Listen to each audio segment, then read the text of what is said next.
As the hitting intensifies, it's 1-0 Montreal. On a power play for another 50 seconds. Richards trying to scoot in there alone. Halak way out of the net. It pinballs to the crease. Score!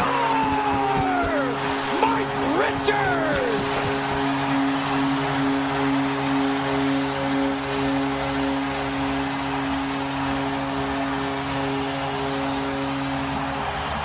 The Flyer captain is announcing his presence as the alpha male early in this one. Big hit.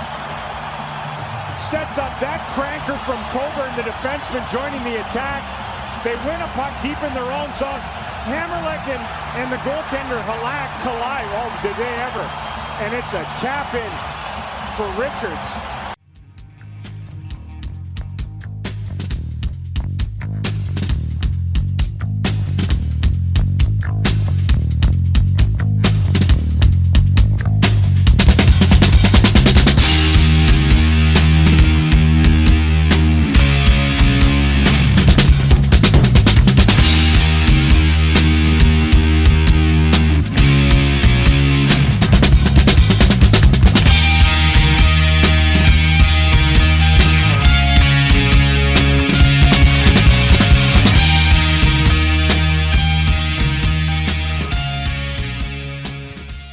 Hey everybody, it's Isaiah. Just reminding you that FlyersNittyGritty.com and the O&B Puckcast are brought to you by Summit Public Adjusters. Hey, do you have damage to your home? Not sure who to call? We suggest that you call Summit Public Adjusters before your insurance company. Dealing with your insurance company can be very stressful. Let Summit take the stress out of the claims process. From storm damage to your roof, to toilet overflows, to broken pipes and fires, Summit gets you the most money for your repairs. So next time Mother Nature leaves you in need of repairs, call Summit Public Adjusters at 215-752-0560 or visit summitpublicadjusters.com. Licensed in PA and New Jersey. And we are back. It is the O&B Puckcast, episode number 220. I'm your host, Isaiah. We are brought to you by FlyersNittyGritty.com. The Flyers season is over. They just missed the playoffs. They went from 88% chance of making it, according to Megan Chaika. I guess it was back on March 24th, all the way down to 4% on April the 10th. We'll talk a little bit about that, but we're going to take a big picture view of what the Flyers did this year. There's a lot of positives to take home from what we saw. Then we'll get into the exit interviews from both the player, coaches, and the general manager's perspective and kind of project a little bit forward of what we think this team is going to be. Let's bring in our panel. Always to my left, Chef B. What's the word tonight, brother?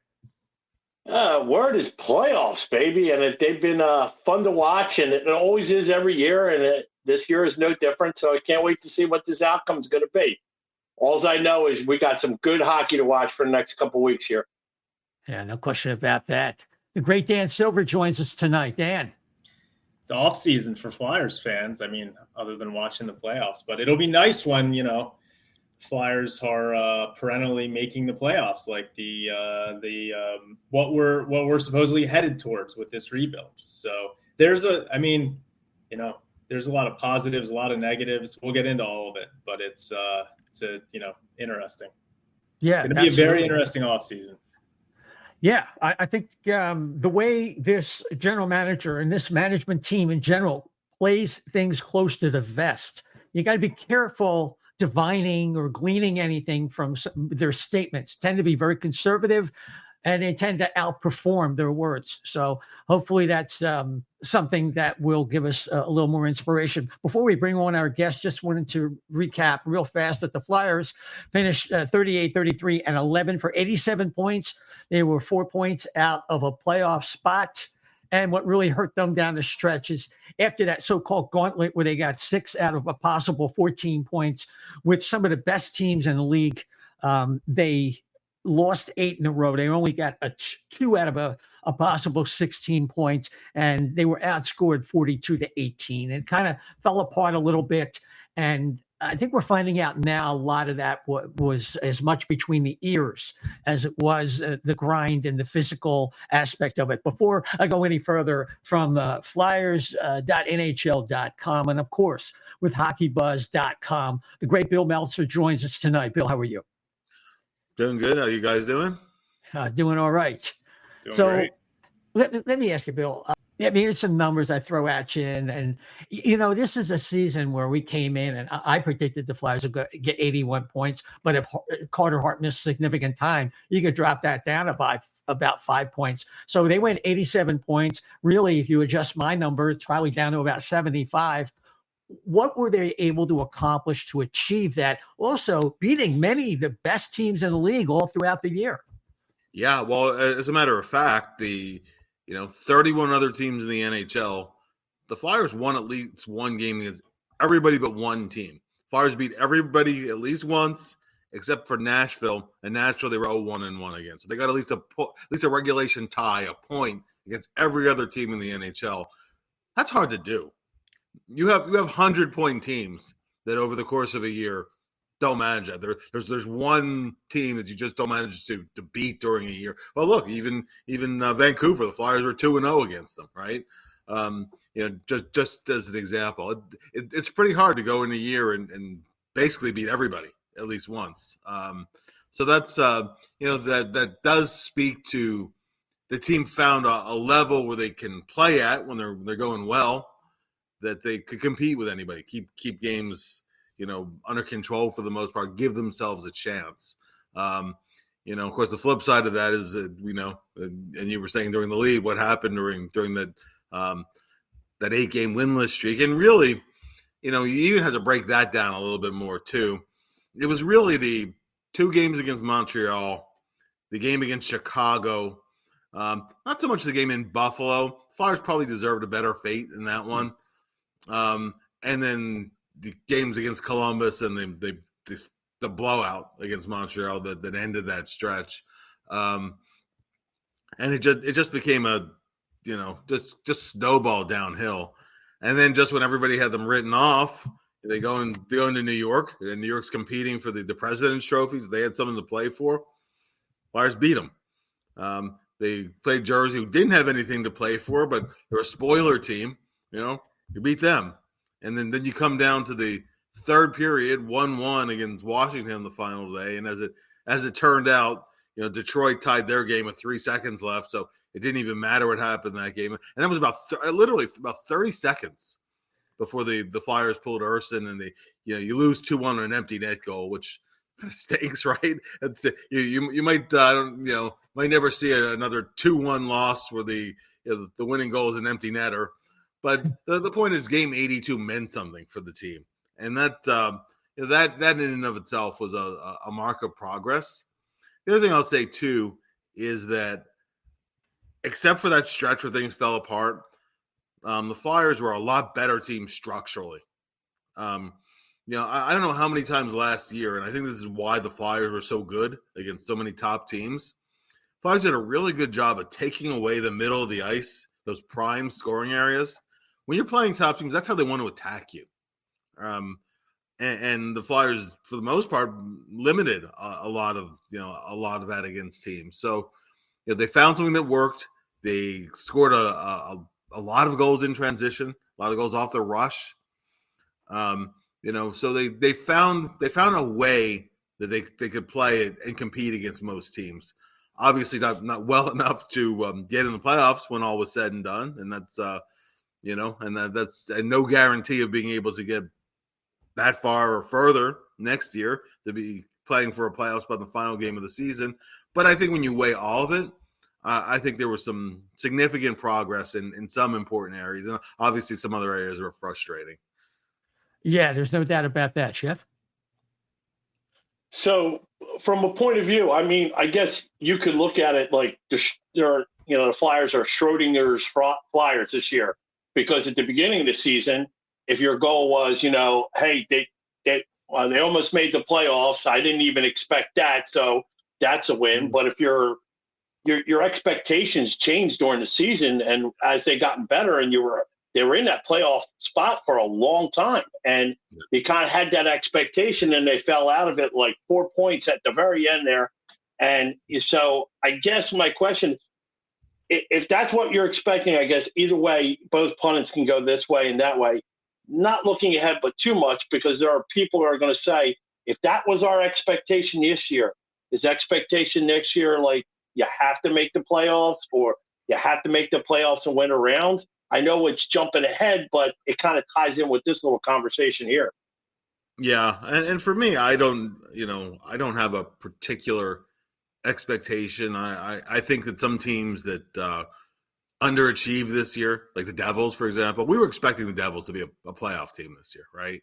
Devils underachieved by a pretty wide margin. And if you go down the stretch where the Flyers were starting to slip, for a long time when they were losing games, the other teams that were chasing them were losing at the same time, so they were not losing ground at that point. You can't count on that every year. I think that certainly is a big part of this. You don't know what's going to carry over from year to year.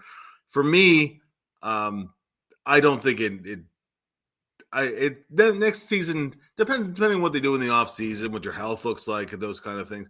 It's not automatically, to me, a disappointing year if you don't get further. But I want to see some things that would kind of point towards being a playoff team for the long term, starting to fall in place a little bit more. I thought they took some steps in that direction. I pointed some of those out, mainly on the structural side.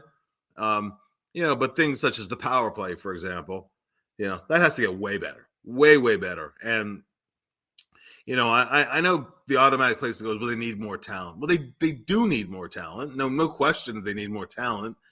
On the flip side, though, you look at a team like San Jose, which is a terrible team that was the second lowest scoring team in the NHL this year. Their power play was over 20%. When you look at the Seattle Kraken, you don't look at that roster and go, boy, I wish we had their talent, right? That was almost a 21% power play. So you don't need a ton of talent necessarily to have some power play success, or at least be respectable. I mean, the Flyers, weren't even close to the 31st team. It's still several percentage points between them and Columbus. So they have a lot to improve in those kind of areas.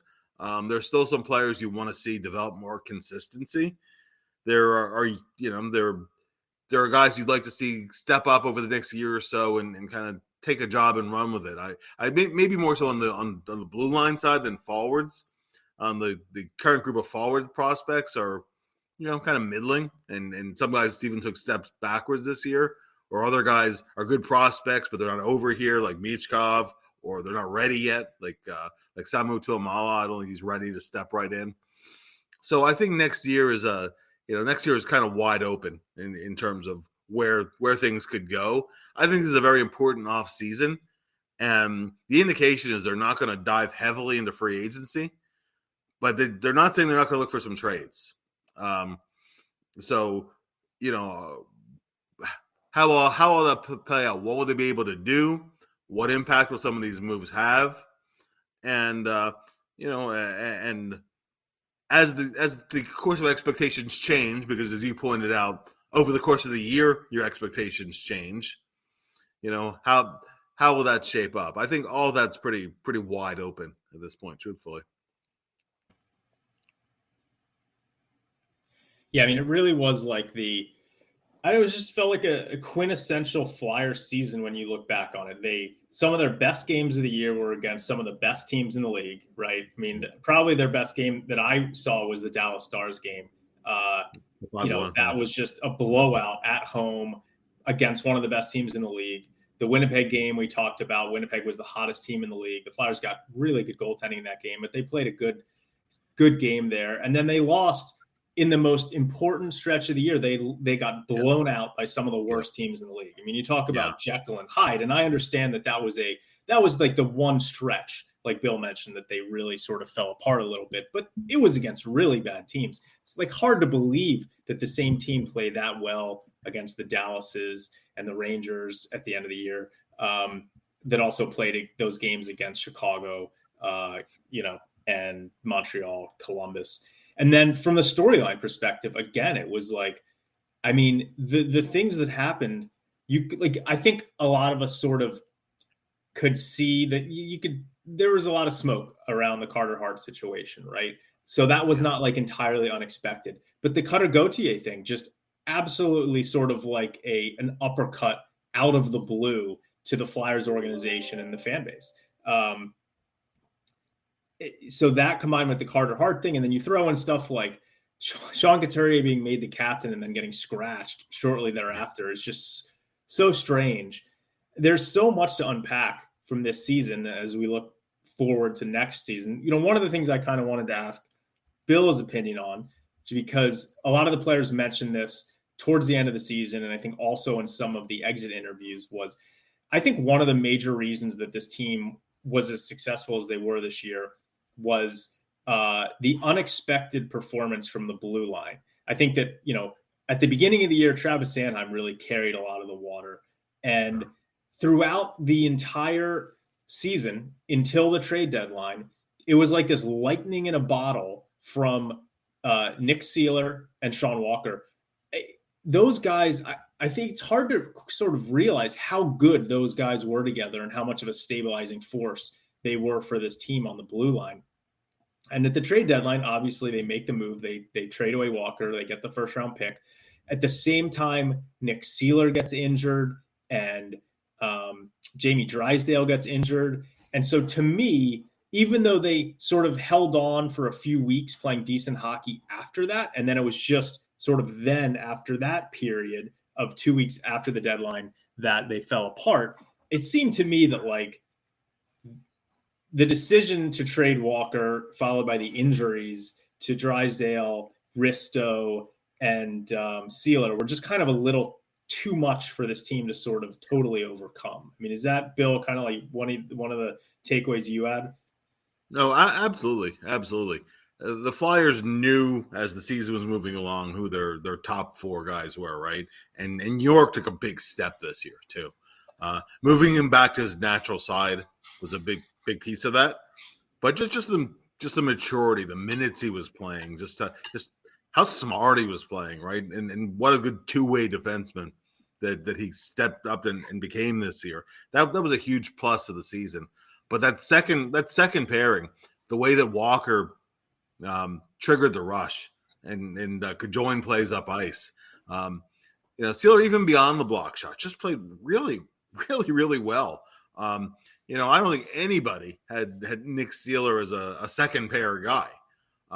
But he really played like a second pair guy, for most of the season. And then certainly injuries hurt a lot.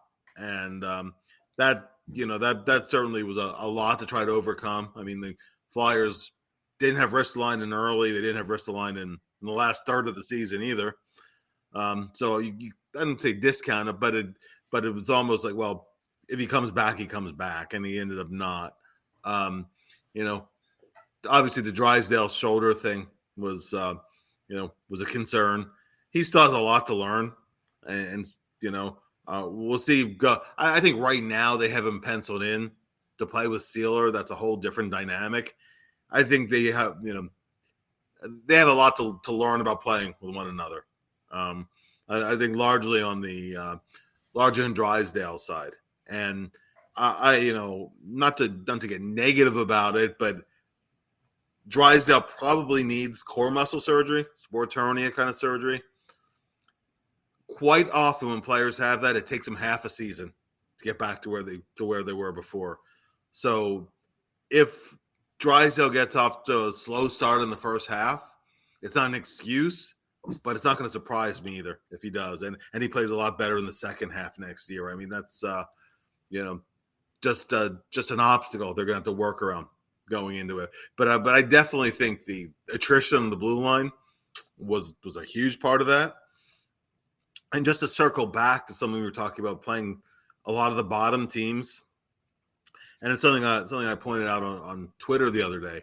If you look at the game where the Phantoms just clinched their playoff spot against Bridgeport, last place team, That was how I wish the Flyers had played teams like Chicago and Columbus and Buffalo and Montreal, where the Phantoms jumped on them early, got a quick goal, kept the pressure up. Now, it was only 1-0 at the end of the first period, but they never, they never gave Bridgeport a sniff at getting close. Second period, they needed some saves from their goalie. They got them, a couple tough ones in there. Then you come back on a counter rush, you score. I think it was their first shot of the period. It's 2-0, and a lot of the fight is taken out of Bridgeport. But the third period, Bridgeport really didn't put a much of a fight at all. I think when you beat those spoiler teams, that's often how those kind of games go. You don't give them anything to get excited about. You don't let them get energized, and nothing that's going to bring your guys down or make you chase a game. What the Flyers did in all those games was, a lot of times they would have a pretty good start to the game for a shift, first couple shifts. They would have a power play. The power play would go nowhere. You give up a goal shortly after the power play, and virtually all the time a second goal by the end of that first period, and now you're chasing the game the rest of the night. And that's exactly what you don't want to do. And the Flyers just kept putting themselves in that situation over and over and over again. And, like in the Montreal, that Montreal blowout, things fell apart in the second period there. After the first, it was still a winnable game. When you play those teams that are at the bottom, there's a way you have to approach them, and it's with a level of tenacity and relentlessness Flyers just didn't show against those teams, and it cost them a season ultimately. So that was definitely a lesson in winning mentality, I think. Real quick, I had a quick question about the Drysdale thing, because when Danny Briere was kind of going through the injuries, they sort of glossed over Drysdale, and then I think someone followed back up on it, and it was said oh yeah, one of the players had mentioned that Drysdale might need something minor. I think Drysdale might have even mentioned it, and then Briere was sort of like, oh yeah, he might need a minor procedure, but he'll be ready for training camp. I thought they really, and then it came out that it might be the core muscle, and so it seemed to me that they were weirdly downplaying that when it's been such a long recovery for a lot of guys on this roster. Do you have any insight into sort of why they would be downplaying that, knowing, is it maybe a more minor case of it or something, or I think it's always a serious case. It tends to get worse, as you go through it. And the last thing you want, and mind you, the sports medicine, 28 years ago versus now, right? The last thing you ever want to have again is a Michael Renberg situation, where back in the 95-96 season, Renberg had a sports hernia, and no team in the world would do this today. He came back in 2 weeks. He had it during the preseason. He was back in the line of opening night. And therefore, by December, he had 100% tear, and he was, he was basically done for the year. I mean, they had to numb the lower half of his body just to suit up and play, and he was never the same player again. So these things are never minor. Jamie Benn had it in Dallas, and took him, he was one of those guys who lost half a season because of it. Even though he came back over the summer, it really, he just didn't have the pop in his skates. This is never a minor injury, and it's something you really have to rehab the right way. The Flyers knew when he came over from Anaheim, they said at the time he wasn't 100%. Now that did, remember he'd been hurt in the early part of the season, and they just said lower body. And obviously different from the surgery he had the year before, but Drysdale's missed a bunch of time, and I think they're a little bit sensitive to the amount of time that he's missed so far in his career.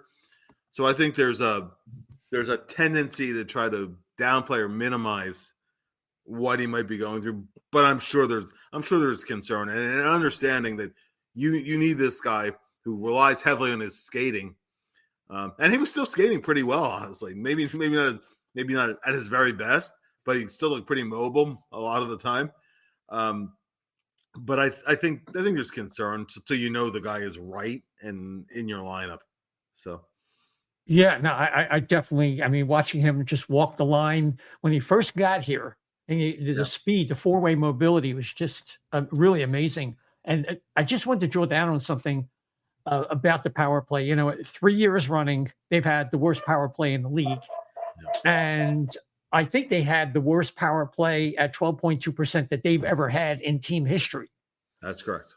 And you made an excellent point. And I just happen to have the power plays percentages throughout the league here. I look at a team like St. Louis. Yeah, they have Robert Thomas and Kyrou and all that, but it's not a bastion of a tremendous offensive talent. They still eked out an 18%.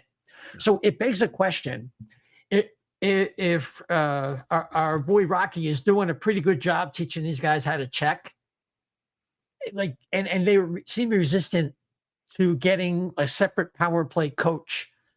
Do you think that consulting guys like Danny Heatley and Patrick Sharp and John LeClaire, is that really going to make a difference?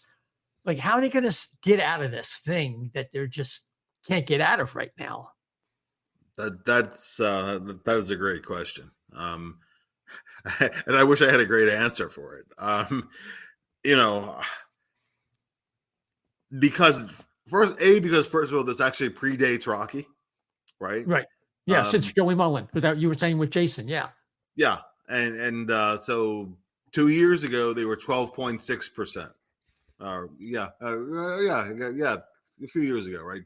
It was Giroux's last season in Philly, and they were 12.6%. Now Giroux left at the deadline, to go to Florida that year, but on the day he left, they were 12.3 and they finished at 12.6. There really wasn't much of a difference, and that's was probably the best power play guy in the franchise history. So it's not just, it's not, yes, you need more talent, but it's not just you need more talent. You need a different approach. I will say that, and Jason and I both pointed this out, that 5-on-3 in particular against Jersey, Flyers won that game 1-0, but that was disheartening because, they were on the 5-on-3 for about a minute and a half. Hey guys, it could have been a 5-minute 5-on-3. They weren't scoring. They weren't going to come anywhere close. And there was no movement. The puck carrier would move around a little and look for a lane, and everybody else would be stationary. There are certain to be small changes they can make, and some of it's philosophical. Like when the Flyers have guys set up screens in front, right? They all do it. They move aside and look for a tip, right? Rather than the main focus being take the goalie's eyes away, it's you screen until the shot's on the way, stand aside and look for a deflection. It hasn't worked. And again, it doesn't necessarily require a ton of talent. If you guys remember Ryan White, when Whitey was with the Flyers, he was a fourth-line player. Right. Is he related to Bobby Clark? Did he married? Is he the one who married Bobby Clark's daughter or something? That was Peter White.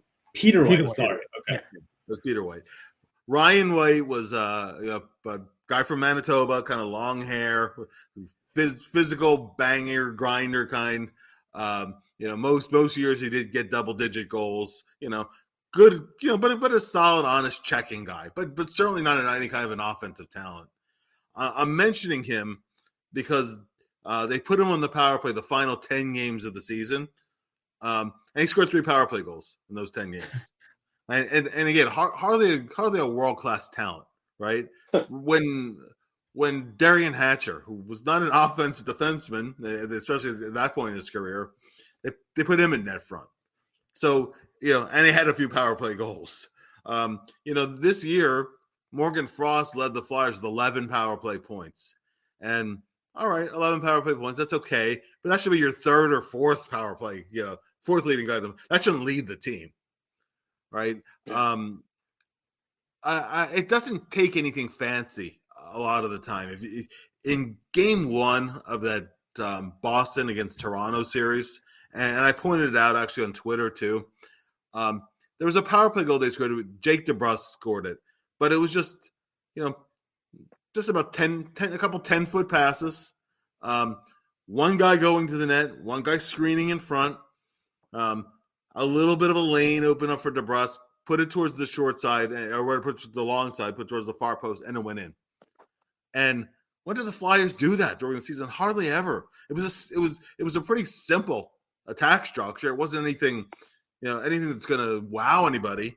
But that's how teams that are not necessarily, and I'm not including Boston as one of those teams, but that's how Seattle was 20.7%, and how the Sharks are over 20%.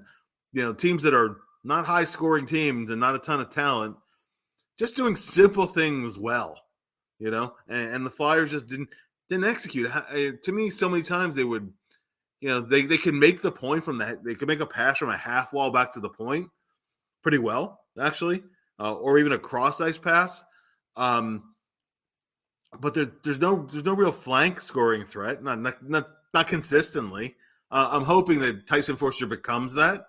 If you remember when the Flyers had a home and home set with the Penguins and they won both ends of that, actually Foerster scored goals in back-to-back games the same way, skating downhill and into the top of the left circle, and on his off wing, shooting a puck in the net. But I remember, because they didn't do that very often, they didn't do it well. How many times did a guy score from the bumper? Not any consistency. How many net front rebounds? How many times did it get to rebounds near the net or even generate those rebounds? So they have some guys that can distribute. That's a piece of it. I thought the entries got a lot better this year, but that's just one piece of it, right? You still got to move the puck around, and you still got to get into scoring areas, and they're not doing that. And so I think in some cases, they need to simplify things a bit. For one thing, if you can't be a skill power play, you could be a working power play. You generate volume, and eventually you should get a few through, and then you have to have guys in front of it. In front that can finish around the net. They just didn't have that. Some of these things are in reach. I don't think necessarily talking, the collaborative approach where, obviously Danny Briere was a great power play player, and John LeClair was a great power play player, and Danny Heatley, and Briere himself and whatnot. But if that's all it took, Mark Recchi would have been one of the best power play coaches in the league, but his power play struggled, right? If all it took was talent, when Wayne Gretzky was with the Coyotes, they would have had a great power play, right? They didn't. They were at the bottom of the league. I think just because somebody could do it as a player doesn't necessarily mean it's going to translate when they're coaching. Ted Williams couldn't make the Washington Senators hit back in the day, right? Exactly. He could stand there and one of the things with Ted Williams was he put pine tar in the bat, and he would tell you exactly where the bat would hit relative to the seams of the baseball. Mm-hmm. Well, he could do it, but his team sure as hell couldn't do it. The Senators, I think it's the same thing with hockey. It's like the best players doesn't always translate on the coaching side. I think it's a positive to watch video to generate ideas. Do I think in and of itself that's going to turn things around? I'm pretty skeptical of that, honestly. Yeah, Chef, before I get to you, I just want to make a comment. It seems like there's three models that could possibly work. Either you have the talented one-timer on the off wing. That seems to be a very common thing. Or you have the workman-like power play where you get point shots through, and you have this big power forward or someone who's skilled, like Andrew Burnett, not a great player, but really good on the power play, like Mike Knuble was for all those years. Or you have this double screen where you have the guy in the bumper, where you have, like, you used to have Hartnell, and then I think Braden Chen took over that role when Hartnell left, and they would do those types of things. When both of those guys were there, they would do that. And it's like, it doesn't seem like it's that hard. Maybe they don't have ideal personnel. And actually, the little bit of time when it clicked, clicked is relative, but when it was trending the right way, they did have that double screen going. Frost was in the bumper. Farabee was quite often in that front, and for a while it was working. I think one of the things with the power play this year that was a little bit frustrating was they would do something that would work for a while, it would stop working, and then they would go to something completely different. They would totally abandon what was working. I don't know where the idea of Frost as the net front guy came from, but he could not be, could be more ill-suited to that. He's a distributor, right? He's much more distributor than shooter, and he's not the biggest guy in front of the net anyway. And plus, you're coaching guys again to move to the side and look for a tip. I just said that those couple of games they tried that was wasted time. Or they would, sometimes they move tip it over to the right side, but the best angle for a right-handed shooter is on your off wing. Many times you have a better angle at the net, and so they would try that for a while. That wouldn't work. They would try plan C, plan D, plan E. Where sometimes you find little elements that are working, and okay, add those elements into other things and try to build something. I mean,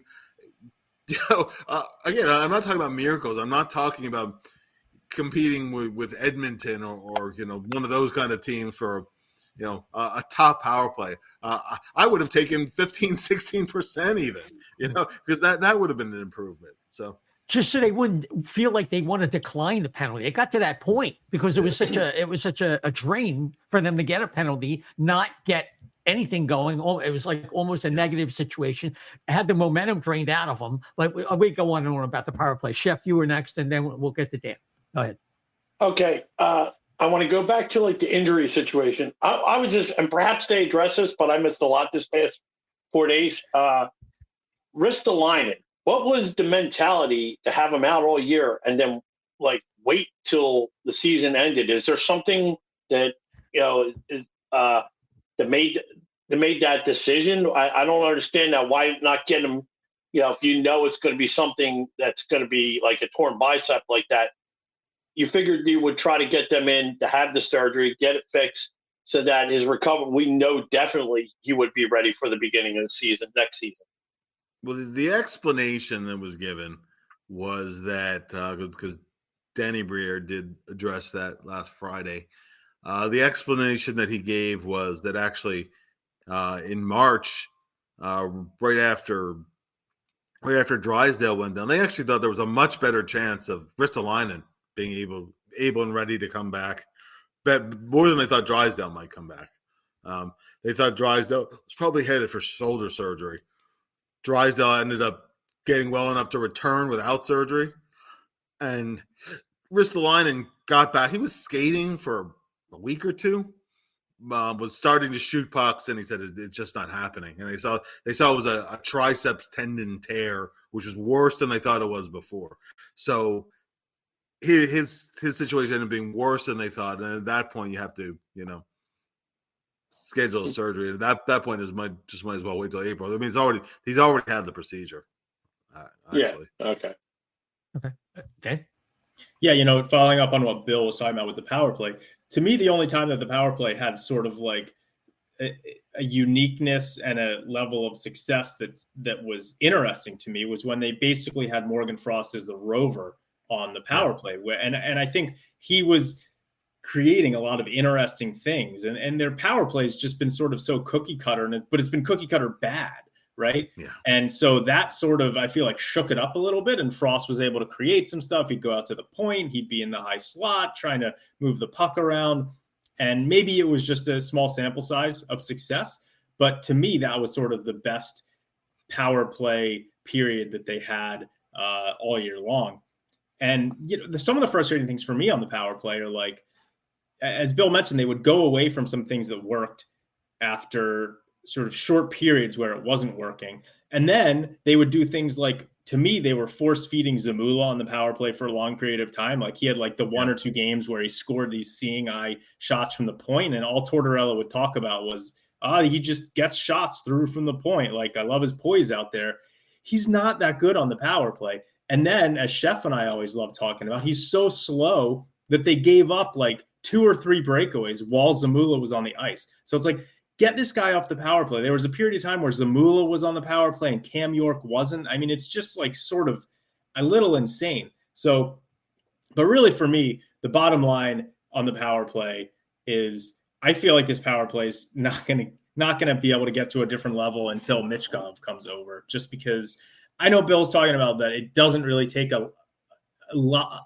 You can have guys that don't have immense talent that are good on the power play for whatever reason, right? But I really feel like to get to that level that they're going to need to be, you're going to have a guy like Michkov who can do like the Nikita Kucherov stuff that he does on the Tampa power play. So, we'll see with that. But those are just kind of my thoughts on the power play. I mean, I don't think there's ever been a franchise in the NHL that's had 3 straight seasons of literally the worst power play in the league. I mean, that's almost since the power play can be a little bit random sometimes and sample size driven, that's got to be almost impossible. How do you 3 straight seasons, the worst power play in the league? How is that possible? It's like having Ed Van Imp out on your power play, and everybody has his shot and his offensive ability. Guys, I'll tell you guys a quick story. So just a little bit of a tangent, but I think it's a funny story.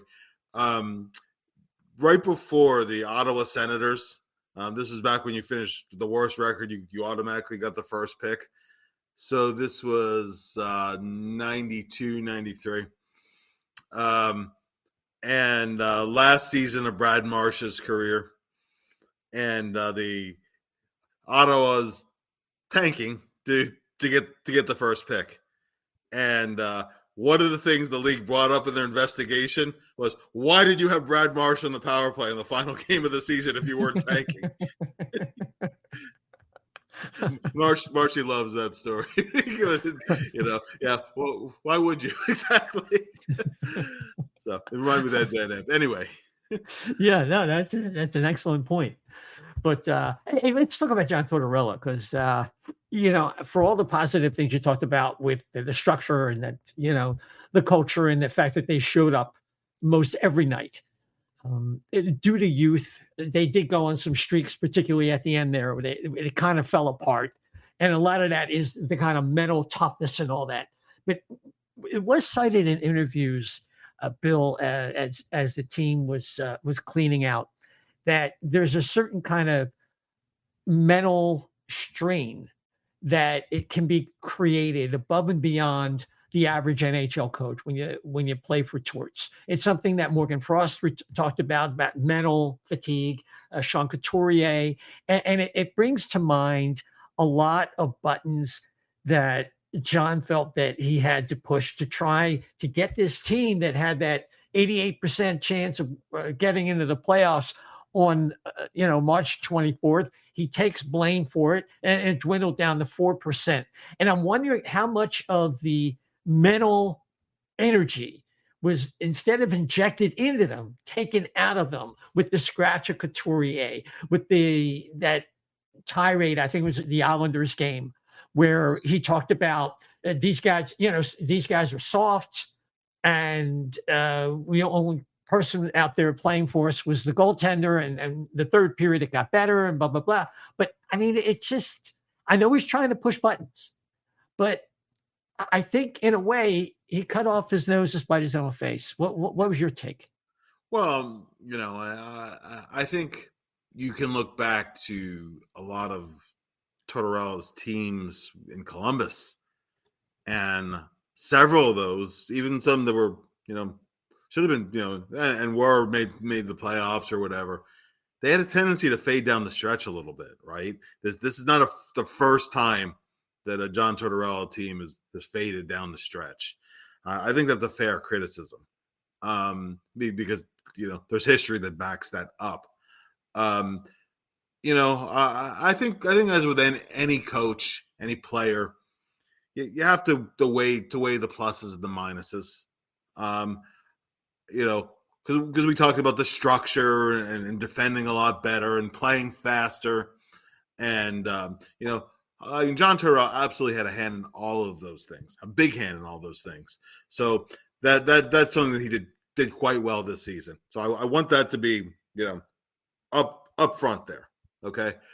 Down the stretch from the period from really kind of right before the Stadium Series to the end of the season, I think he had a lot of missteps. I really do. You know, I don't think he handled the Couturier thing well at all.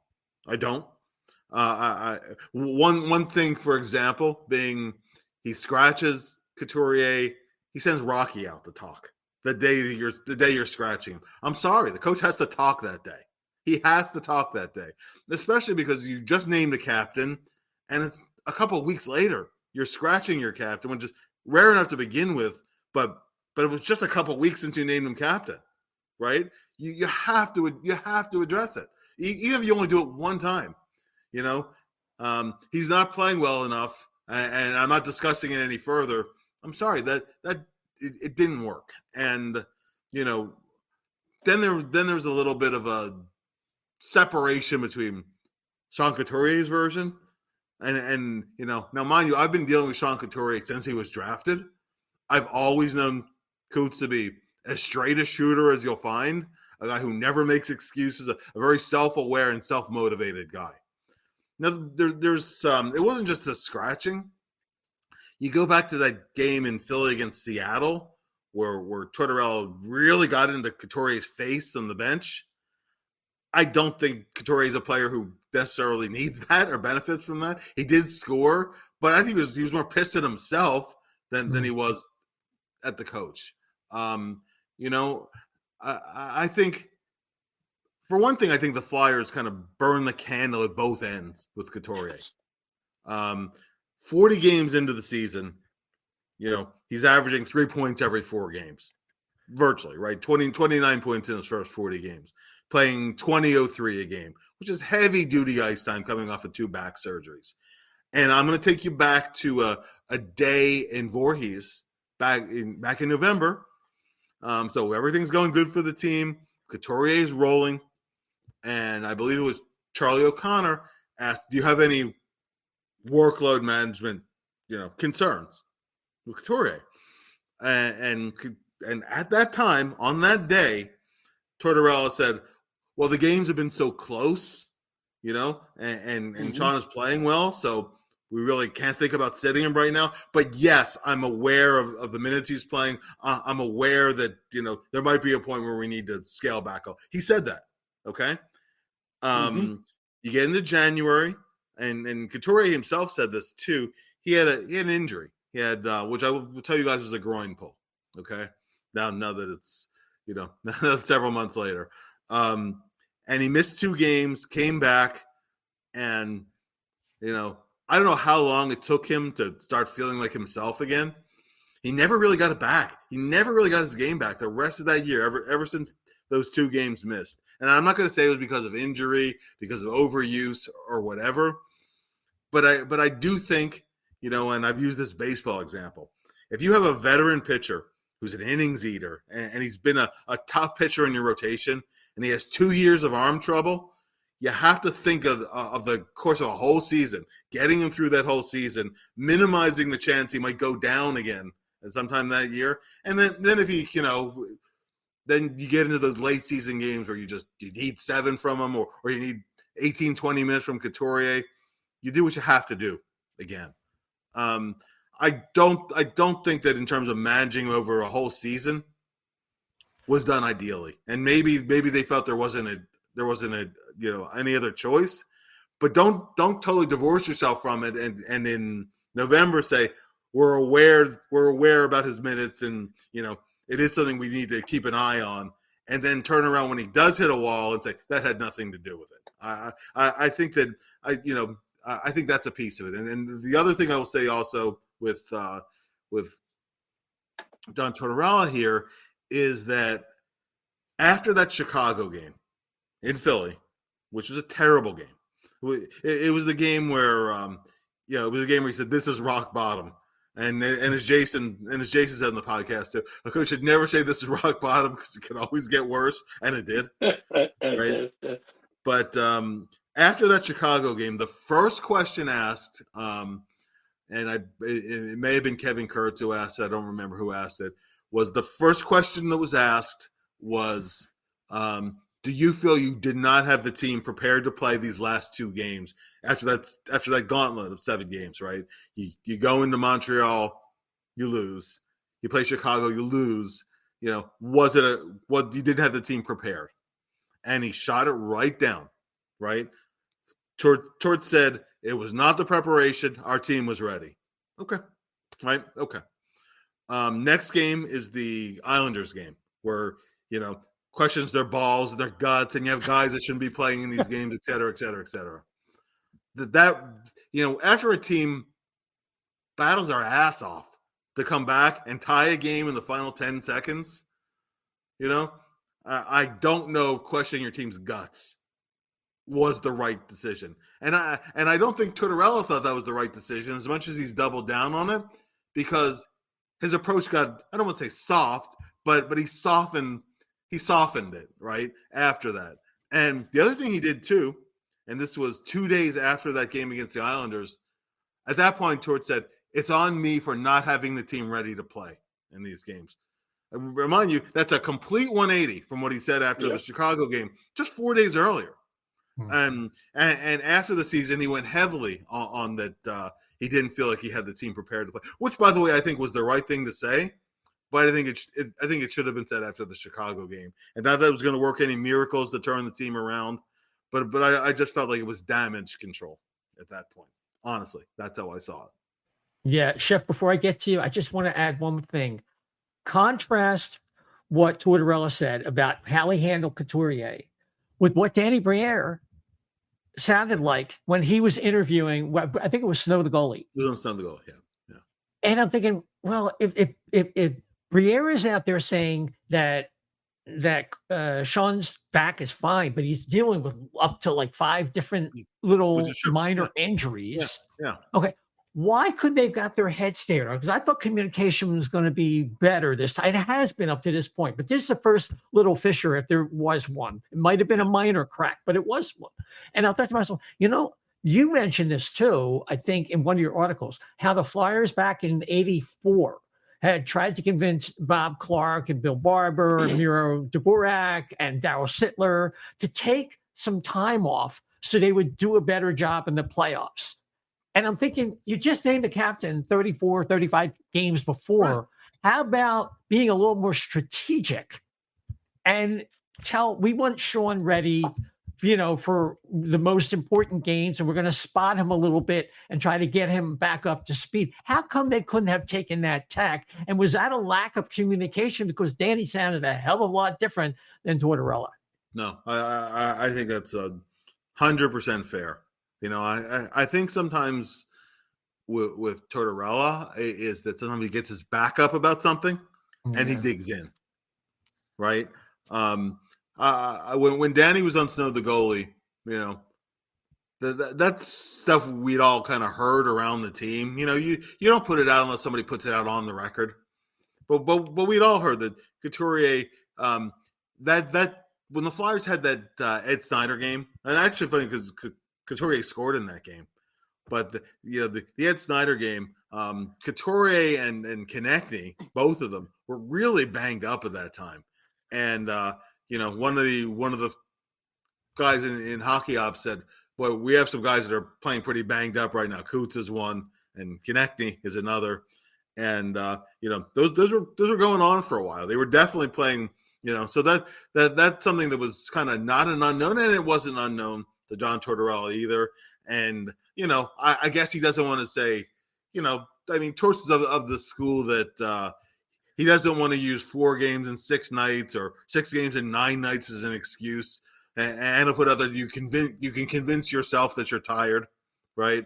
I think I think he's also of the mindset that, if you're a little bit banged up, it's easy to fall back on an injury excuse. But I've never known Sean Couturier to use injuries as an excuse for anything, even when he's legitimately injured and maybe even shouldn't have been in the lineup at certain points in his career, right? He'll play if he humanly can, and he will never cite it as an excuse. That is not a guy that I would worry about in that regard. But I do think that Tortorella got his back up about it a little bit, and I think he he underscored it again during exit day, saying he would do the same thing again. So, but I think there was a little disconnect with Danny and with Tortorella on that particular thing. Yeah, no doubt, Chef. As a chef, in the kitchen, I always saved my yelling for when it mattered and I could get the most out of it. And you kind of like lead by example as being as the coach or the chef of the team or whatever. So we always talked about how he wanted accountability with his team, but I do believe there was an instance where he wasn't available after a game because he had to go meet his family. And I do believe that was like right around the same time where he benched a couple players, and especially if the couple games where he Sanheim and who was it, Brink and Frost, I think were all victims of that too. So that's a hard thing to swallow, I guess, if you're a player. Is there a way to? Do you think that these guys think of that every time? Like, oh my God, my family's coming, I better not say anything. Well, players really, and understandably so, right? Players, when they go back to their hometown, particularly if your hometown is in the other conference, and Sanheim. Now, remember last season, Frost was only a healthy scratch one game last year. 11 games this year, but one game last year. It just so happened to be in Toronto, where his dad was the PA announcer, and his mom and dad and many of his friends were in the stands. Sanheim plays junior hockey, actually in the Saddle Dome for Calgary Hitmen. And his mom and his dad and his twin brother and a lot of his friends were in the stand. And the one game he was a healthy scratch was in front of them. And even though Tortorella said that had nothing to do with it, it clearly had everything to do with it, because it happened, because it happened with those two. It just so happened the one game they sat was that particular game. But players can take that, and Keenan would do stuff like that. Quick Keenan story. When Keenan went, when he was in St. Louis, and the Blues went to Buffalo, where Dale Hawerchuk played for a number of years. In advance of the game, several days ahead, Keenan asked Hawerchuk, "Do you need extra tickets for the game?" Right? And Hawerchuk, actually, I could use a couple extras because friends and family are coming, right? And then he scratched him. Then he scratched him in Buffalo, where he was a star. And Keenan said that it was strictly performance. It wasn't punitive. It was 100% punitive, And so that never plays well, and it does create an FU, I'll show you, which is what the coach is going for, right? So I think that you can only go to that so many times. It seemed to work with the guys. They did it in Minnesota too with Brink this year as well. But it was he said other times this season too. But I think that is one of the tactics that he uses. Tortorella likes confrontation. He will say that confrontation can be good. He likes when a player comes into his office and it becomes a confrontation. That's what happened with Frost. Frost finally advocated for himself.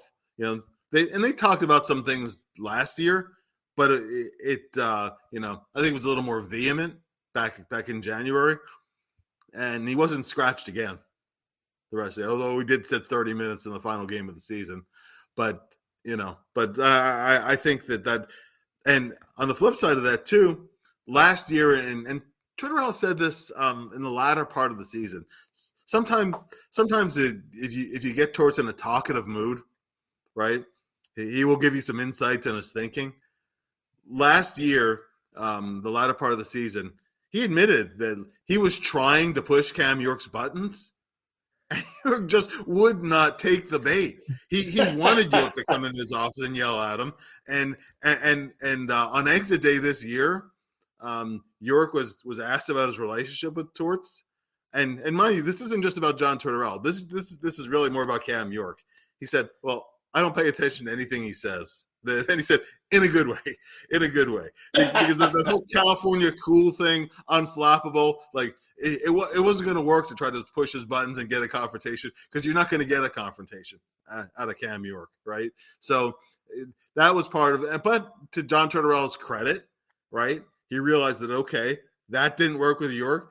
He has his own ways of motivating himself, and he is competitive, and he wants to get better, and he'll respond to constructive criticism and whatnot, and so Tortorella had to be the one who moved on that, and it's like, well, I'm not going to get a confrontation with him, but that's just how he is, and he's playing well for me. I accept that.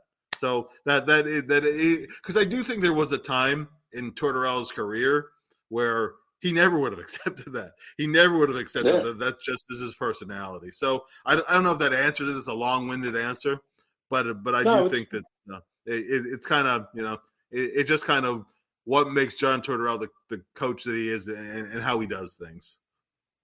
Yeah, Dan, I wanted to move into kind of looking forward at the draft coming up. I have some percentages. The Flyers right now are probably going to draft 12th, but they could draft 13th. Just run it through it real fast. The Flyers have an 85.7% chance of drafting 12th, 8.9% chance of drafting 13th, 5.1% chance of drafting second overall, 0.2% chance of drafting 14th, and they could draft third or fourth, but not really. It's only 0.1%.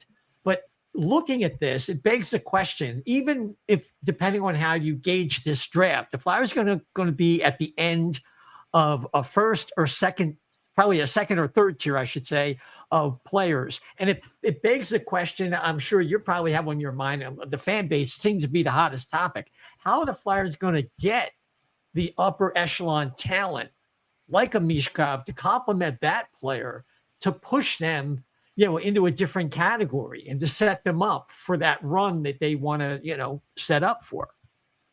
So I think that, obviously Flyers fans who were hoping that they would quote unquote tank this year, obviously they're not going to tank, but there were some folks hoping that maybe we'd see another top 5 pick, which would, help add some elite talent. The good news is that this year's draft is very good. Right. I mean, again, you never know, but based on the majority of analysts out there, a lot of them have sort of like a clear-cut top 12 and top 13. Scott Wheeler over at The Athletic, I think he does a fantastic job. He actually has like an entire tier from like number 4 through number 12. So the picks, like, even picks 2 through 12, Celebrini is going to go number 1, right? But there's a wide divergence of opinions on picks 2 through 12. There's a number of really good defensemen, and which the Flyers might want to add a defenseman.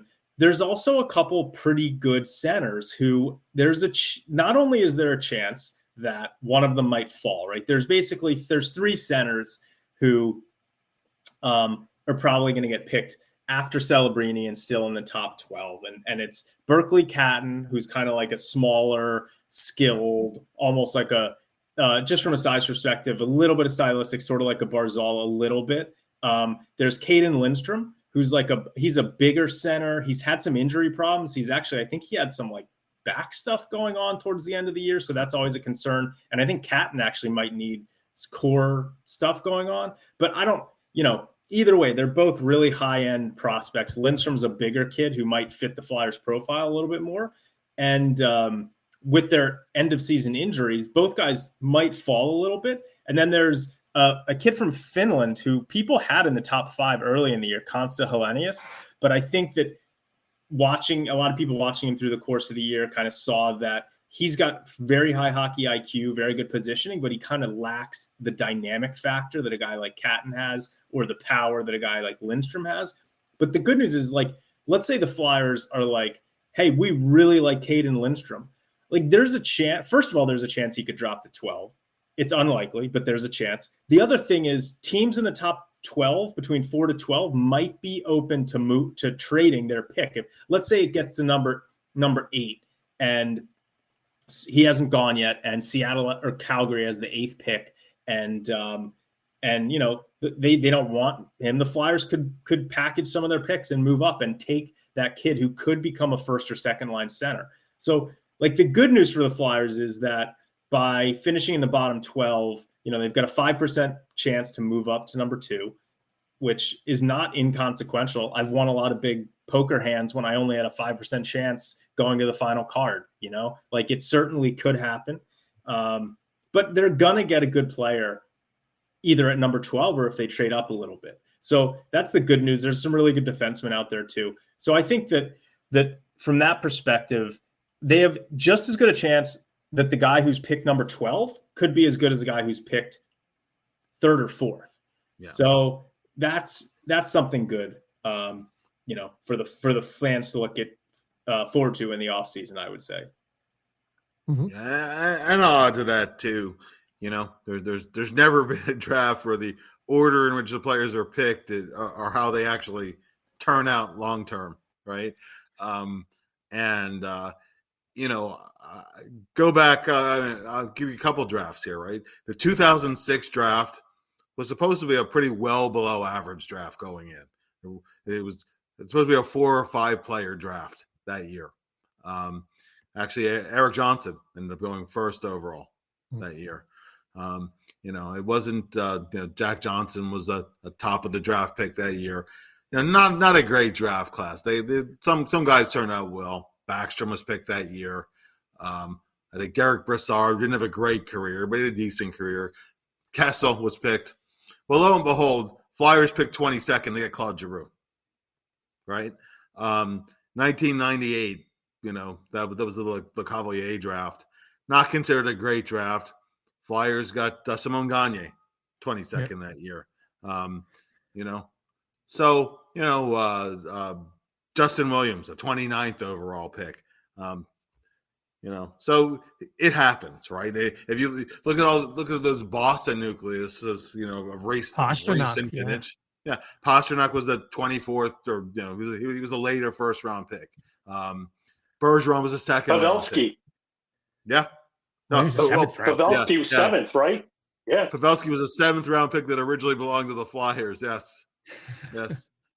No, not. I think even the most diehard, you know, draft head wouldn't tell why'd you give that 7th round pick, right? But the funny story is the Flyers traded that 7th round pick for a 6th round pick a year earlier. The Flyers picked a Slovakian player named Ladislav Skurko, who's known for one thing and one thing only, was he murdered a referee and buried the body in the forest. True story. Now it wasn't a hockey dispute; it was a money dispute. But still, they, you know, that was what they got with, you know. So you never know what a draft's going to produce. But at any rate, so yeah, you have you know, Pasternak was a late first round pick. Bergeron was a 2nd round pick. Brad Marchand was a 3rd round pick. Braden Point was I think a 3rd round pick. So the 4th round. So yeah, I think 4th. Yeah. So you know, so sometimes it pays to be lucky too. So you know, I think that while it certainly does improve your chances the earlier you pick, but nothing is set in stone. I mean, these players are going to have a development curve after they're drafted. And, you know, Flyers are really due to have a little lucky one of these, of another guy that they pick a little bit later on who clicks. And, you know, you never know when that's going to happen. Flyers do have a couple of first-round picks this year and a couple of first-round picks next year too. You know, he's not a center, but Yzerman was the guy who, coming into this year, everybody say, oh, he's going to be top 2, top 3. That's another guy who might be there in the top 12. I think if you could get a center, I think they'd like to look down the middle if they can. But you go best available player on your list at that point. To me, you know, swing for the fences with that 12th pick, right? If you feel a need to go safe with the Florida pick. And just get a guy, okay, he's going to probably play in the NHL, you know, relatively high floor, maybe not the highest ceiling. But the more bullets you have in the chamber, the more picks you have, the more, you know, assets you can pick up. the better your chances are of clicking on a few. So in terms of available picks and some talent being out there, particularly with the 12, the Flyers are not in bad shape, even if they don't win the lottery. Yeah. Oh, yeah. No, I agree with that. Dan, you had something else you wanted to weigh in on? Yeah. I just wanted to, with the draft, just so fans know, the Flyers have their first, they have Florida's first, and then they have the compensatory pick that they're going to get for Jay O'Brien in the second round, which is going to be like the 17th or 18th or something around that pick of the second round. Mm-hmm. They have Columbus's second round pick, but Columbus, that pick's going to be very early in the second round. They can choose to give that pick, to keep that pick and give the Flyers their second round pick next year. Yeah. However, let's say that Columbus decides to, keep their pick next year. That means the Flyers would have their and Colorado's first round picks. And then the Flyers would have their own second round pick, Columbus's second round pick, and Anaheim's second round pick. Yes. So that means that next year, they could have 5 picks that are sort of in the top 40 potentially. But, Bill mentioning Cole Yzerman, who's a winger, who would be a home run type of player. And maybe Isaiah, you're going to get to this at some point, but since we were talking about the off season, I wanted to bring up, one player that I think there's been a lot of smoke around has been Trevor Zegras as a guy that the Flyers could have interest in. And even before people started talking about this guy as someone who might logically make sense in a trade, in my mind, I'm thinking to myself, the Flyers are going to have to trade from a position of strength, which would be on the wing. Guy who might be expendable is someone like Joel Farabee, and they'll probably trade him because he's the guy whose jersey I got this year. I haven't bought a new jersey in 5 years. That's a good operating theory, I'll tell you. 5 years, but I was like, all right, he seems like a pretty safe bet. So anyway, there's been some smoke. Farabee could be available. He's a guy that I feel like might fit in with all those centers that they have in Anaheim right now. Yes. What do you think the chances are that a Zegras type of trade materializes over the summer? I think it's much more likely they look for take a big swing for a trade than via the free agent market. I don't see them going after a DeBrusk type or whatever this offseason. I could see them, looking to make a big trade. Zegras is such an interesting name because he's such a talented player. I think he and John Tortorella would have to come to a similar understanding that Tortorella has with Travis Konechny. He's going to do some things that drive you nuts. You have to let him do it because it's what makes him an effective player, right? Not always the easiest thing. It would definitely be a push-pull kind of a relationship. But certainly there's a high-end talent level that's there. So that certainly is an intriguing name. A guy who not just the Flyers, but a lot of teams would covet. This is based on a hypothetical that Ottawa, after underachieving for several years, I don't personally think Ottawa's moving Brady Tkachuk. Now he's a year from a no movement clause in his contract, a total no movement. So if they move him, it might be this offseason. I don't see him being moved.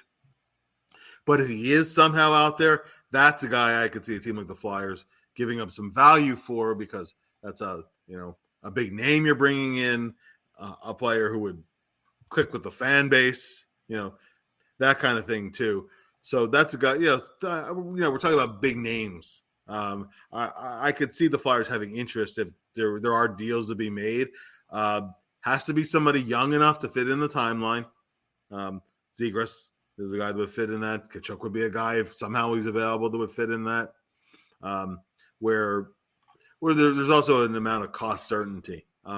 Now, in some other cases, it might be somebody who maybe is a year away from free agency, and you're taking a leap of faith. You're going to be able to extend them long term. Some teams have done that and come up empty, right? With DeBrincat a year ago, for example, right? Yeah. You take the swing that you're going to be able to re-sign them, and then you end up not resigning, not able to resign him, and you have to trade him for less than you sent in the first place. But I do think there is a willingness to take on a certain amount of risk, and a willingness for the right player, where we're talking about all these assets they've stacked up, being able to deal from some of those assets or to deal from some of the depth you have on wing, maybe get that center you need or whatnot. I think they have to be creative, and I think they'll look to be creative if they can be. Bill, have we seen? I know that Danny Briere talked about that Stahl and Gurianov and presumably Eric Johnson are not going to be back, although he did not mention Johnson by name. But maybe Elliot Friedman did talk about Farabee. He's wondering if he's going to be here. Atkinson, maybe a buyout candidate. Maybe just needs a fresh start with a team that, it's not so stacked with wingers. I would appreciate his veteran presence. But one player seems to be a valuable player in an intangible sense, not just watching him out on the ice, is Scott Lawton. Yeah.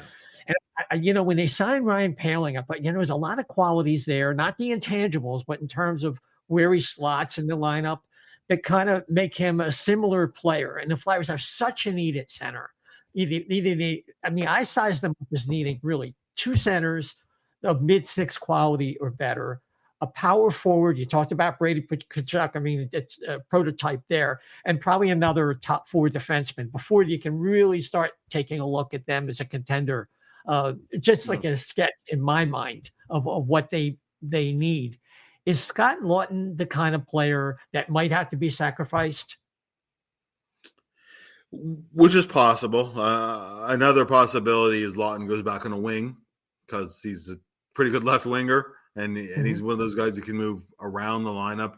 When I look at the center situation, I think there's no question they need a first line center, a true first line center, right? Much easier said than done. Hard to get, right? Even if you draft them, it usually takes a few years till they really start making a true impact, unless they're a once in a generation player, a Sidney Crosby or something, but or a McDavid or whatever. But I don't know how they're going to get an immediate 1C. I don't know what Sean Couturier is going to be going forward. Can he get back to like he did in the first half, putting up 3 points every 4 games? Right. I don't know. Will he stay healthy for the long term? Hopefully he's over the back issues, but if he's in and out, getting banged up every year, kind of falling off in the second half, I don't know. I can't really predict that. See, I think Morgan Frost can be a second center if you have a true first center. I believe that. I will stick by that. If you look at what he did in the second half of the season, right? Until the final stretch of the season when everybody struggled, right? He was leading the team in scoring from January 6th until those final 10 games. And not just scoring against, because that was one of the knocks. He only scores against bad teams. He actually scored more against good teams, against top teams this year than he did against lower teams. So that knock kind of, I think, went by the wayside this year. I do think he needs more consistency. I think part of it too is just like for example, keeping him and Tippett together. Stop breaking them up every 3 games. Stop constantly a revolving door of line mates. I think he can get you 55, 60 points, which is a second line center. Yeah. In today's now, it's not Crosby and Malkin, but if you have a true first line center, that can be your second center. I love Poehling as a fourth center. I don't like him as a second center. He can maybe even be your third, but I'm hoping that Couturier can still at least be your 3, plus PK time, plus the occasional game where he's giving you some heavy minutes. I'm still not giving up hope that he can be that. So then that leaves one center vacancy, and you do have to kind of figure out Lawton, to which I think that playing left wing and occasionally moving the center, might be the right move. It's hard sometimes with those guys where a lot of their value is in the intangibles, Right. Because he is such a critical player in that room.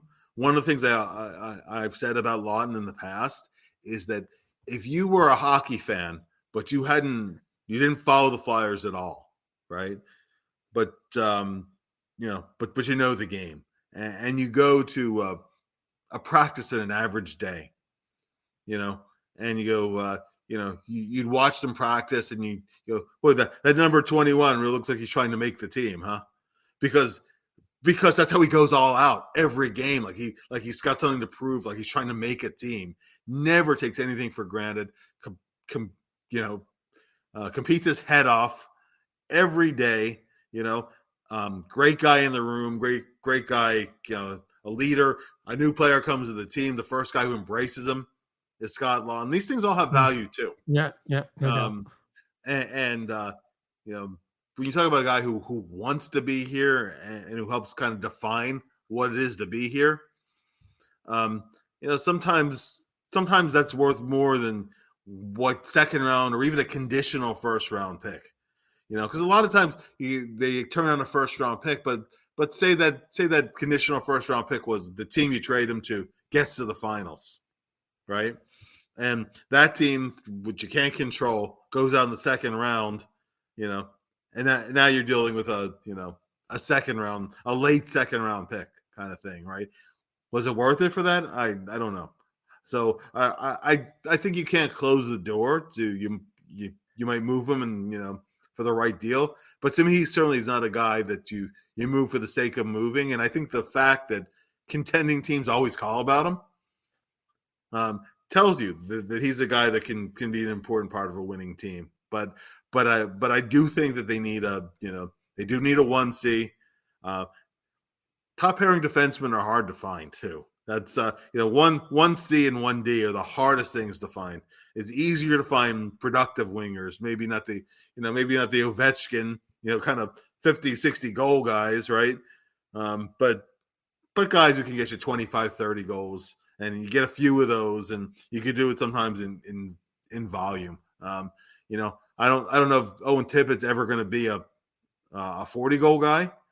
I kind of think he won't, but I think he gets you 30. He's had 28 in back-to-back years. He could get you 30. I think that as he continues to develop, Forster could be about a 25-goal guy, right? You get a few of those, and you have some depth of scoring. The hardest thing to get is that 1C and that 1D. And it's hard to have a plan to bring that player in. So I think that's those are going to be long-term needs, and it might have to be in some future draft that you or free agency. Yeah, like they did with Pronger when they're ready. When they're ready. When they're ready. A lot of times those guys don't even get to free agency. Like Pronger. They brought in Pronger, of course, in the trade, which they trade a lot to get him too, right? Yeah.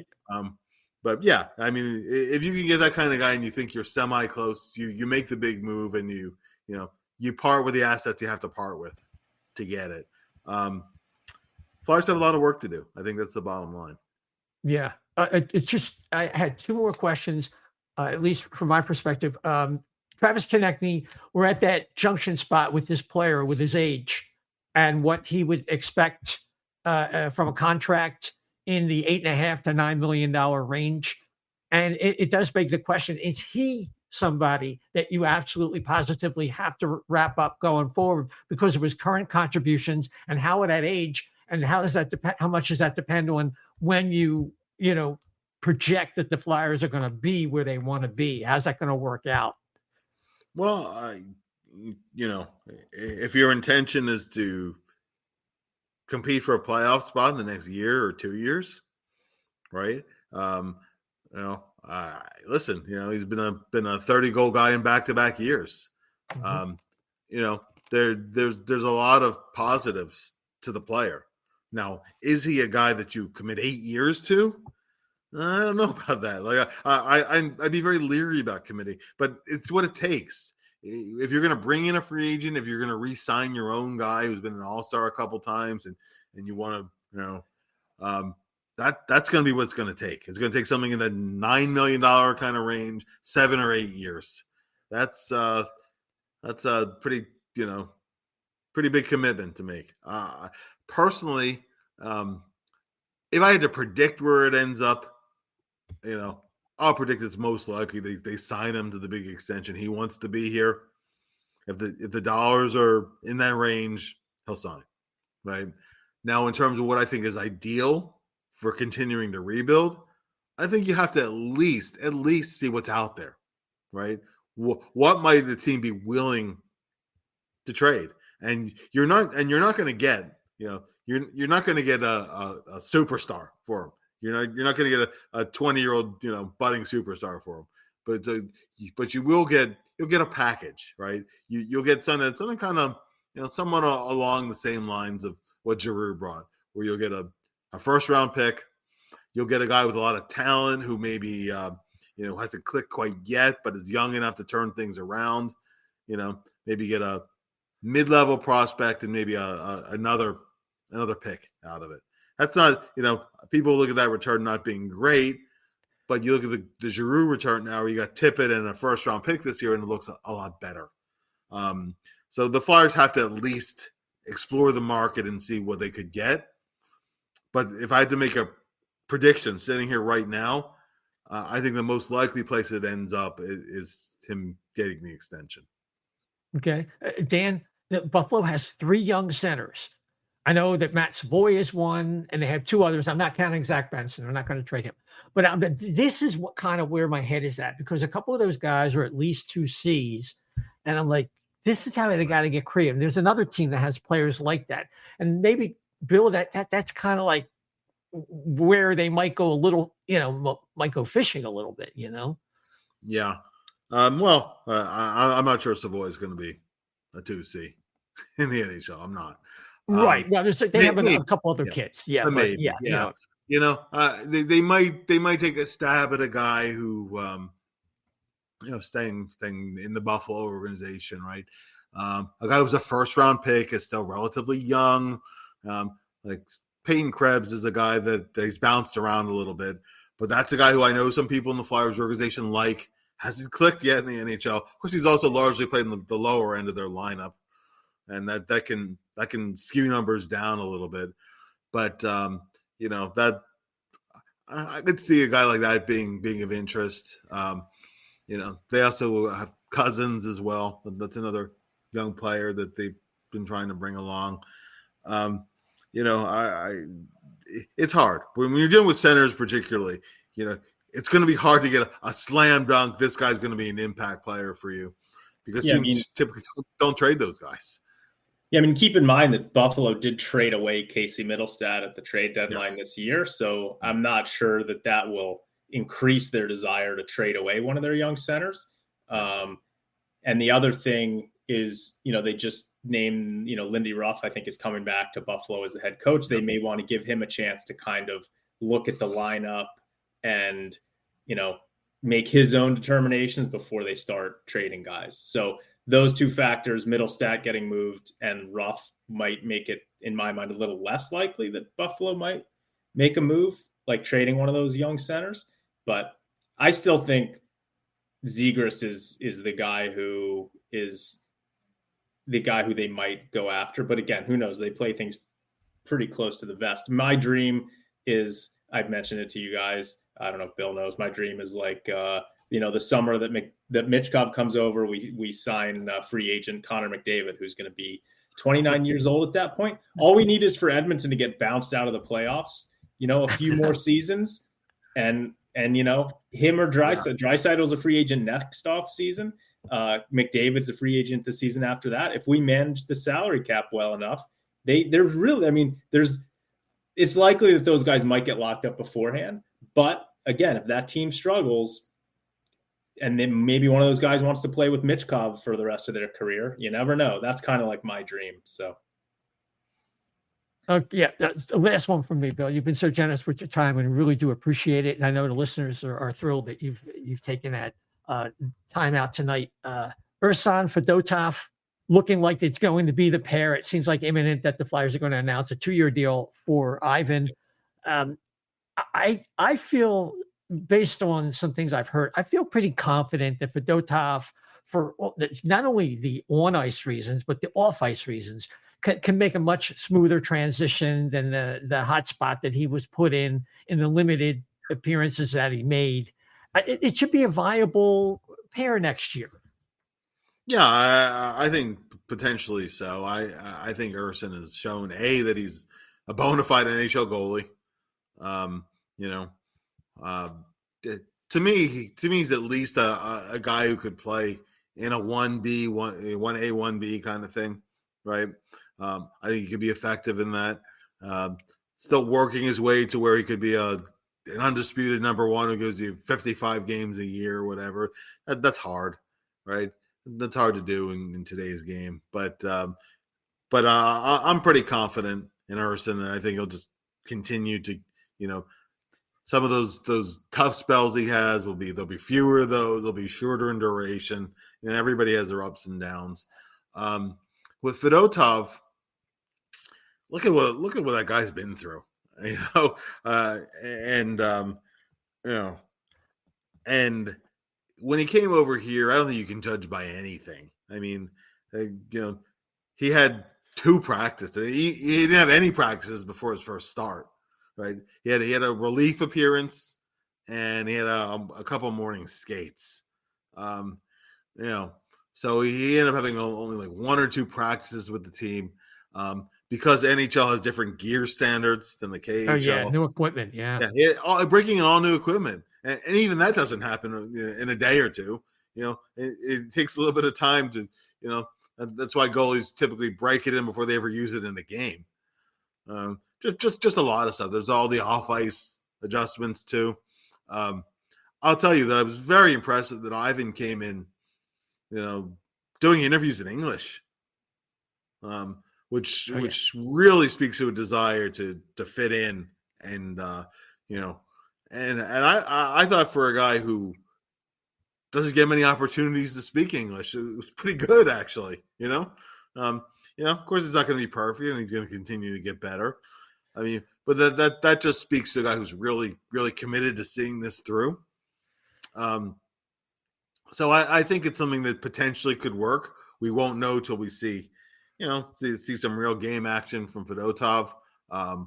Kolosov is a really exciting young prospect. He's got adjustments to make. He's a very athletic goalie. Sometimes those really athletic goalies can get themselves a little out of position, be a little bit over aggressive. But I thought even his 2 games with the Phantoms, you could see some of that upside. So maybe by this point next year we're saying, okay, is Kolosov ready to challenge for a job? I don't think that'll happen right out of camp, but I don't see it being too far in the future that he's a guy who might come in and challenge. And things have a way of changing quickly too. So and then when you look at guys like Bjornsson and Zavragin for the long term, Flyers actually have some pretty good goalie prospects. So that's actually a position for the long term where I think they could be pretty solid. Going to next year, though, it's going to be a question mark until you see Fedotov play for a little while. Yeah, no question. Well, gents, that's all from me. Bill, well, what else can I say? Jeff, you go ahead. I just want to, you got some young RFAs, Yinning and Brink and Zamula, and I kind of expected Emil Andre to challenge a little bit this year, but it didn't, I guess, come to fruition.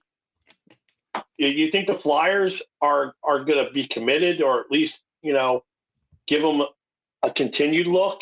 I mean, there seems to be at least a willingness in this new regime here to at least let these players like really get the honest God look. Like in the past, it was like 1 or 2 or 3, and you were thrown back in the minors. So, well, what do you think of the odds of some of these young RFAs that they're actually going to get re-signed at least maybe like a show me contract or something.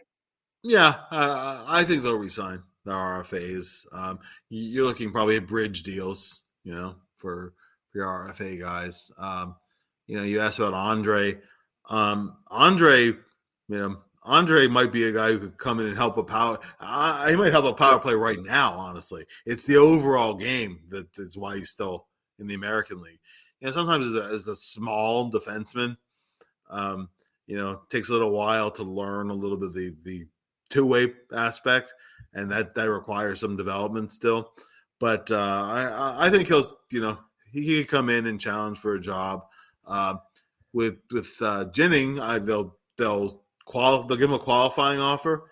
I think with Autumn, the issue is, if they can realistically tell him you have at least a 50-50 shot of spending significant time in the NHL next year, he'll take that 50-50 shot and he'll resign maybe for one more year. But, because his dream has always been, like most players, to play in the NHL. If he goes back to Sweden now, he's kind of giving up on that dream. So I could see him giving it one more year here. I think they'll qualify. They're restricted guys. With Zamula, I think they'll re-sign him. But that's a guy who I think is going to be in a battle for a job.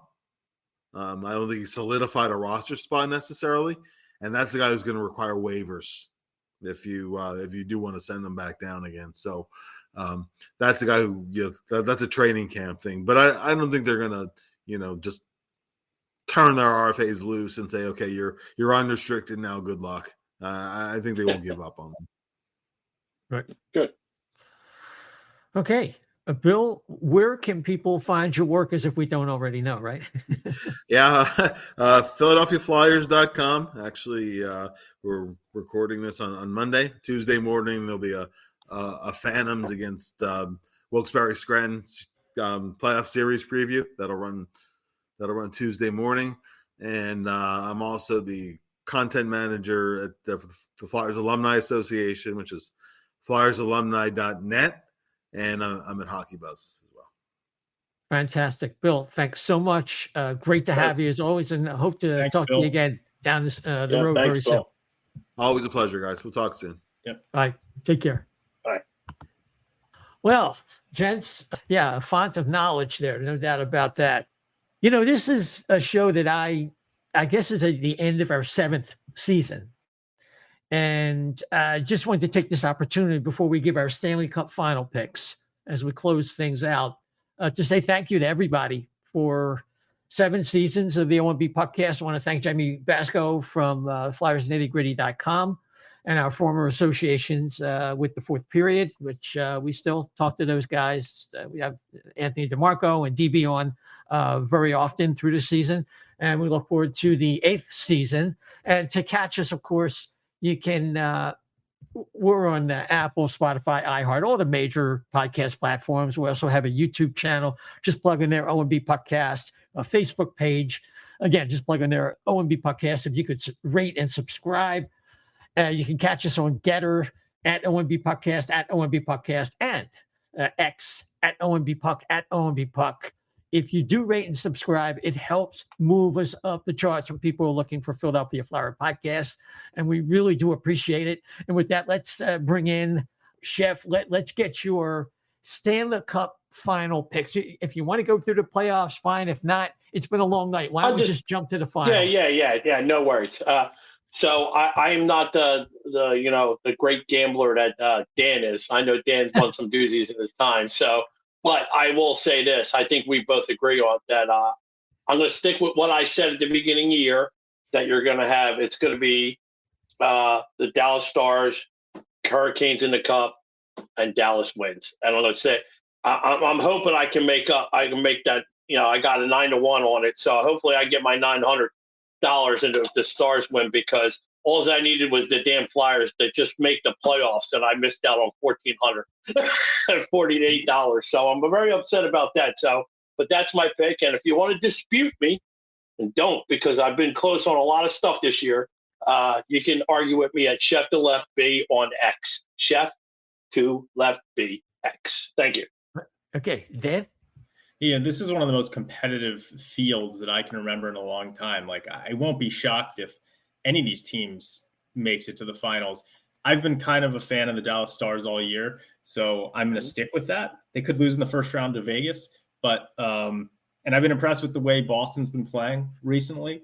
I think they've got a real kind of like hunger. I haven't seen what the score is tonight against Toronto, but my prediction is I'm going to take Dallas over Boston in the finals.